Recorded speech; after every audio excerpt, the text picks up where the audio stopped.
Already Ramzan start ஆகிடுச்சு. நம்ம dream கிச்சனில் ஒரு இஃப்தார் பாக்ஸ் பண்ணணும்னு சொல்லி ரொம்ப நாளாக ஒரு பிளான் பண்ணியிருந்தோம்.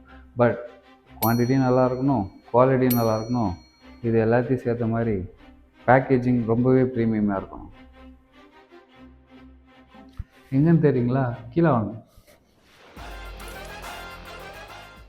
அது மட்டும் இல்லாமல் இஃப்தார் பாக்ஸ் ரேட் வெளியே கேட்டோம்னா ஒரு பீஸ் 25 30 rupees சொல்கிறாங்க. அது கூட பிரச்சனை இல்லை. பட் மினிமம் குவான்டிட்டியாக 500 to 1000 pieces ஆர்டர் பண்ணோன்னா நமக்கு 15,000 30,000 நம்ம பட்ஜெட் தாண்டி எங்கேயோ போகுது.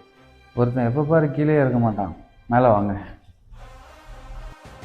ஸோ நமக்கு ஒரு விஷயம் வேணும்னா அதுக்காக நம்ம தான் உழைக்கணும்.